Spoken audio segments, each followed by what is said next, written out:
जब एक सनातनी के घर भोजन बनता है तो माता स्नान ध्यान करके रसोई घर में प्रवेश करती है और एक मंत्र पढ़ती है, ओम अन्नपूर्णे सदा पूर्णे शंकर प्राण वल्लभे ज्ञान वैराग्य सिद्ध्यर्थम भिक्षाम देही च पार्वती। माता च पार्वती देवी पिता देवो महेश्वरा बांधवा शिव भक्ताश्चा स्वदेशो भुवनत्रयम्। ये मंत्र पढ़कर भोजन बनाया जाता है और भोजन ग्रहण किया जाता है। ये एक सनातनी की परंपरा है। अब इस्लाम की क्या परंपरा है? जब एक मुस्लिम के लिए जानवर को ज़िबा किया जाता है तो बिस्मिल्लाह अल्लाह अकबर बोलकर उसे ज़िबा किया जाता है, हलाल किया जाता है। झटके का मांस कोई मुसलमान नहीं खाता है। किसी हिंदू की दुकान से ख़रीदा हुआ कोई मुसलमान मांस नहीं खाता है। ना आज तक किसी हिंदू, सिख या ईसाई ने मुसलमान को जोर दिया कि तू झटके का खा, तेरे को खाना पड़ेगा, तेरे को हिंदू की दुकान से ख़रीदना पड़ेगा। ऐसा भी किसी मुसलमान को जोर नहीं दिया गया। तो आप सनातनी भाइयों को क्यों जोर दे रहे हैं कि मुसलमान की दुकान से ख़रीदो? भाई आप लिख दो, अब्दुल रहीम शुद्ध शाकाहारी भोजनालय। सनातनी को वहाँ से भी खाना होगा तो खा लेगा, नहीं खाना होगा नहीं खाएगा। अन्य हिंदू का तो नाम ही नहीं लिया, ये कहा कि केवल नेम प्लेट लगाओ। ये थोड़ी कहा कि रफ़ीक खान लिखे और राम सिंह ना लिखे, सब लिखे। तुम पकड़ा गए, चोर की दाढ़ी में तिनका था तो तुम पकड़ा गए कि ये मुसलमानों के खिलाफ है। जी मुसलमानों के खिलाफ नहीं है, ये हम सबकी सुरक्षा के लिए है। ये राष्ट्रीय सुरक्षा, राजनीतिक और सामाजिक बात है। इसको आप धार्मिक दृष्टिकोण से समझिए मेघा जी, कि देश में भी जो है उन सब की पहचान चेक हो। भाई जो जो दुकान खोल के रखा हुआ है उसमें पता तो चले कि महालक्ष्मी भोग भंडार है तो उसका मालिक वसीम खान है कि घनश्याम है। हम इतना जानना चाह रहे हैं तो पहचान बताने में क्या दिक्कत है? आप सही हैं तो टीआई वो भी नेम प्लेट लगा के आता है। आप देखेंगे एयर होस्टेस फ्लाइट में सफ़र कीजिए पायलट, वो भी अपना नाम प्लेट लगा के आते हैं। आप देखेंगे जो पुलिस वाले होते हैं वो भी नेम प्लेट लगा के घूमते हैं। सेना के सिपाही जो होते हैं हमारे, वो भी नेम प्लेट लगाते हैं और साथ ही साथ ब्लड ग्रुप भी लिखते हैं।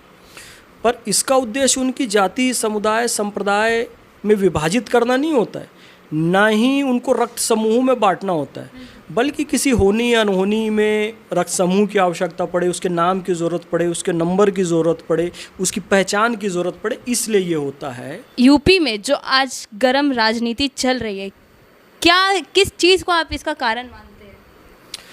देखिए उत्तर प्रदेश तो उत्तम प्रदेश है और भारत का सबसे बड़ा राज्य भी है और सबसे ज़्यादा वहाँ पर लोकसभा की भी सीट और विधानसभा की सीट है, तो राजनीतिक रूप से हमेशा हॉट रहता है।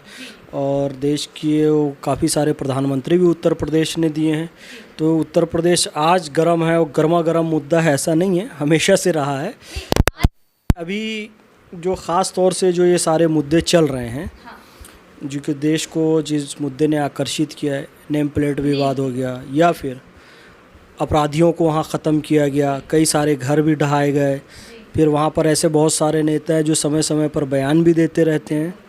देखिए वहाँ पे अभी कहा गया कि एक संत वहाँ मुख्यमंत्री हैं और कहा गया कि संत हृदय नवनीत समाना, कहा कबिन परि कहीं न जाना, निज परिताप द्रवई नवनीता, पर दुख द्रवही संत सुपुनीता।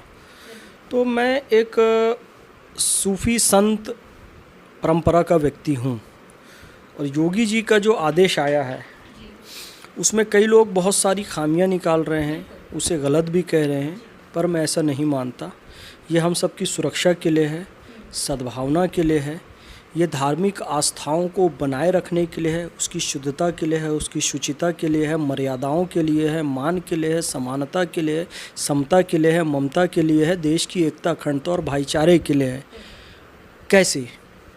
जब हम सब बचपन में स्कूल जाते थे, हमको बोलना नहीं आता था, तो नर्सरी का बच्चा है या PP1 PP2 का, उसको नेम प्लेट लगा दिया जाता था कि भाई यदि जो दीदी हमको पढ़ाती थी तो उसको जैसे बुलाना हो या क्या नाम है देखना हो कि ये किस क्लास का बच्चा है, इधर कैसे आ गया, तो उसकी सुरक्षा के लिए, उसकी पहचान के लिए वो नेम प्लेट लगाई जाती थी। उसमें ये कभी नहीं रहा कि भाई ये मेघा हिंदू है कि फैज़ खान मुसलमान है, ये बताना उद्देश्य नहीं था। ये था क्या? ये नहीं था। उसी तरीके से जब हम आगे बढ़ते हैं तो TTI वो भी नेम प्लेट लगा के आता है। आप देखेंगे एयर होस्टेस फ्लाइट में सफ़र कीजिए पायलट, वो भी अपना नाम प्लेट लगा के आते हैं। आप देखेंगे जो पुलिस वाले होते हैं वो भी नेम प्लेट लगा के घूमते हैं। सेना के सिपाही जो होते हैं हमारे, वो भी नेम प्लेट लगाते हैं और साथ ही साथ ब्लड ग्रुप भी लिखते हैं। पर इसका उद्देश्य उनकी जाति, समुदाय, संप्रदाय में विभाजित करना नहीं होता है, ना ही उनको रक्त समूह में बांटना होता है, बल्कि किसी होनी या अनहोनी में रक्त समूह की आवश्यकता पड़े, उसके नाम की ज़रूरत पड़े, उसके नंबर की ज़रूरत पड़े, उसकी पहचान की ज़रूरत पड़े, इसलिए ये होता है। भाई आज भी देश बड़ी विपरीत परिस्थितियों से संक्रमण काल से गुजर रहा है। रोहिंग्या घुसे रहते हैं, पाकिस्तानी घुसे रहते हैं, बांग्लादेशी घुसे रहते हैं, कहीं कोई बाहरी व्यक्ति तो नहीं आ गया। अब शाहीन बाग में जी हम कागज़ नहीं दिखाएंगे, CAA के विरोध में इतना बड़ा आंदोलन चला, लेकिन वहाँ पर भी जो आता था उस आंदोलन में भाग लेने, पहले उसका आधार कार्ड चेक करते थे। अरे हम भी तो यही कह रहे हैं कि देश में भी जो है उन सब की पहचान चेक हो। भाई जो जो दुकान खोल के रखा हुआ है उसमें पता तो चले कि महालक्ष्मी भोग भंडार है तो उसका मालिक वसीम खान है कि घनश्याम है। हम इतना जानना चाह रहे हैं, तो पहचान बताने में क्या दिक्कत है? आप सही हैं तो। अब कई सारे लोग कह रहे हैं कि ये मुसलमानों के विरोध में। जी कैसे मुसलमानों के विरोध में, आप मुझे बता दीजिए। ये कहा किसने? असदुद्दीन ओवैसी ने कहा। ये कहा किसने? तौकीर रज़ा ने कहा। भाई सबसे पहले तुम क्यों कूदे? उन्होंने ये तो नहीं कहा था कि मुसलमान नाम लिखे कि हिंदू नाम लिखे, उन्होंने तो ये कहा था केवल नाम लिखो, आप कोई भी हो। लेकिन आप ही सबसे पहले क्यों बोले जी? बादशाह अकबर की एक कीमती अंगूठी चोरी हो गई, बीरबल को बुलाया, जी इस तिजोरी में थी, बीरबल ज़रा पता करो। बीरबल ने कहा महाराज जितने दरबारी कर्मचारी सब हैं सबको बुला लीजिए। बीरबल ने तिजोरी में कान लगाया और कहा महाराज ये तिजोरी कह रही है जिसने चोरी किया है उस चोर की दाढ़ी में तिनका है।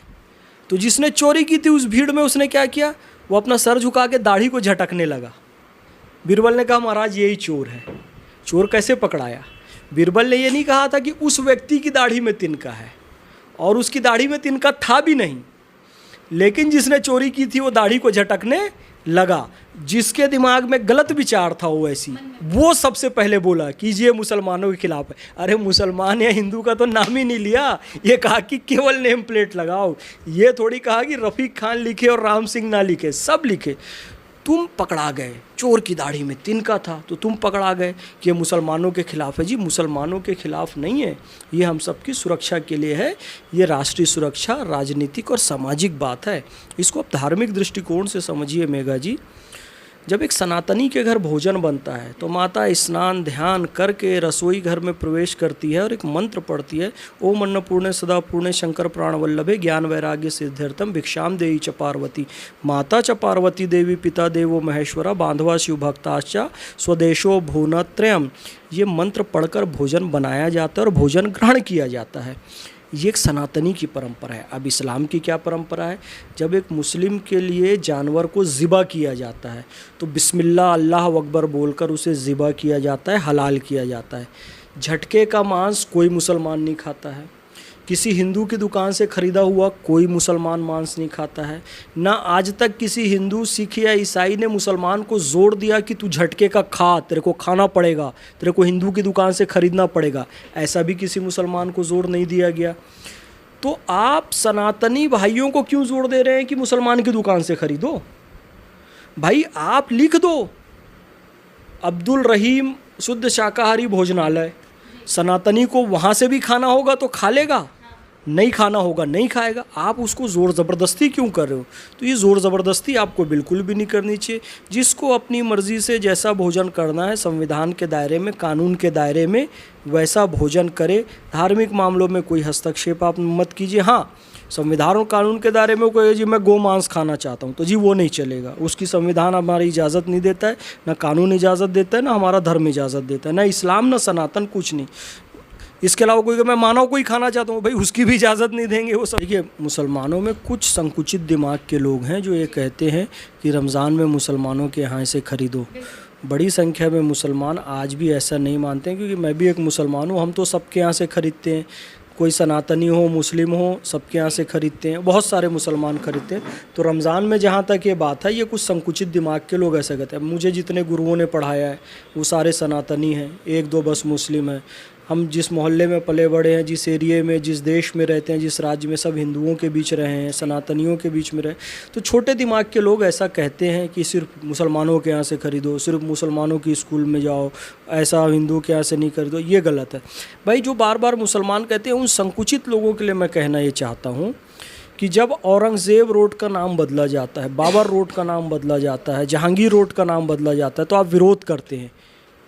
मैं कहता हूँ आपको उन नामों से इतना प्रेम है, आप औरंगज़ेब के नाम से अपनी मिठाई की दुकान खोल लीजिए, फिर आप औरंगज़ेब के नाम से अपने भोजनालय का नाम रख लीजिए, आप औरंगज़ेब के नाम से अपनी जो भी आपकी शॉप है आप उसका नाम रख लीजिए, आप अपनी स्कूल का नाम रख लीजिए। आप रखेंगे क्या?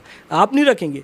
दुकान चलाने आपको चाहिए मां अन्नपूर्णा भोजनालय नाम, मालिक भले वसीम खान हो, लेकिन सड़क पे चाहिए दिल्ली की सड़क पे औरंगज़ेब रोड। औरंगज़ेब दुकान अपनी दुकान का नाम नहीं रख सकते आप। तो ये दोहरा मापदंड नहीं होना चाहिए। ना तो किसी मुसलमान को कभी ये कहना चाहिए कि हम सिर्फ मुसलमान की दुकान से खरीदेंगे, ना हिंदू के मन में भाव आना चाहिए कि हम केवल हिंदू की दुकान से खरीदेंगे। जहाँ शुद्धता का ध्यान रखा जाए उसके यहाँ से हम सामान खरीदेंगे। एक तो मैं आपको बताऊँ, मुसलमान थूक के देता है, ये भी अफवाह, ये गलत बात है।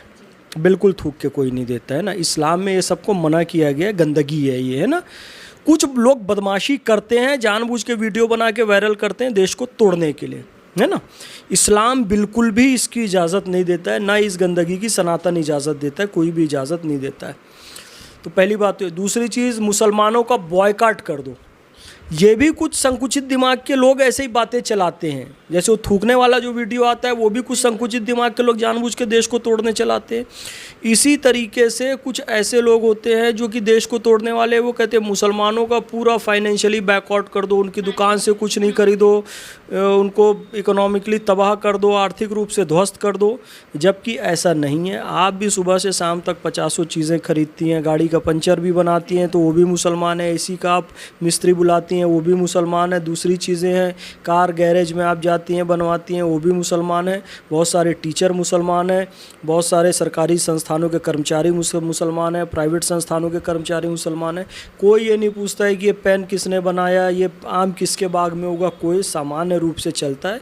मुसलमान बहुत समृद्ध हैं, भारत में बहुत अच्छे से जी रहे हैं। मुसलमानों की दुर्दशा यदि है तो केवल वो इसलिए क्योंकि मुसलमानों का तुष्टीकरण और राजनीति का अपराधीकरण ये कांग्रेस और समाजवादी पार्टी के लोगों ने किया है, इसलिए मुसलमानों की दुर्दशा है। 50 साल कांग्रेस सत्ता में रहती है और सत्ता में रहने के बाद 2006 में सच्चर कमेटी की रिपोर्ट लाकर कहती है कि मुसलमान आर्थिक स्थिति में सबसे पिछड़ा है, शिक्षा में सबसे पिछड़ा है, सैनिटेशन में सबसे पिछड़ा है, पढ़ाई लिखाई में सबसे पिछड़ा है, फाइनेंशियली बहुत कमज़ोर है। तो भाई पिछले 50 साल सत्ता में आप रहे और आप ही ये रिपोर्ट ला रहे हो, तो मुसलमानों के पिछड़ेपन के दोषी भी तो आप हुए ना। तो ये लोग मुसलमानों के पिछड़ेपन के दोषी हैं। मुसलमानों के लिए भारत बहुत अच्छा देश है। सनातनी भाई मुसलमानों के प्रति बहुत सद्भावना रखते हैं। इसी का परिणाम है कि इस्लाम का हर फ़िरका, सुन्नी, शिया, देवबंदी, वहाबी, अहले हदीस, बोहरा, अहमदिया, कोई हो, भारत में सबसे ज़्यादा सुरक्षित है। मुस्लिम देशों में भी इस्लाम के फ़िरके सुरक्षित नहीं, आपस में लोग लड़ते मरते रहते हैं। तो हिंदू भाई बड़ी सद्भावना रखते हैं मुसलमानों के प्रति, ये सत्य है, कोई बायकॉट नहीं कर रहा है। तो बांके लाल को ये अभिशाप था कि आशीर्वाद था कि वो जिसका भी बुरा करने जाता था उसका भला हो जाता है।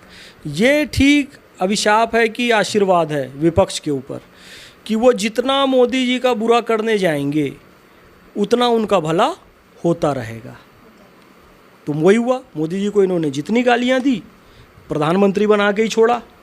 अब ये लोग योगी जी के पीछे पड़े हुए हैं, अब उनको मुख्यमंत्री तक तो पहुंचा ही दिया है, अब और पीछे पड़े रहेंगे, उनको अगले प्रधानमंत्री तक भी पहुंचा देंगे।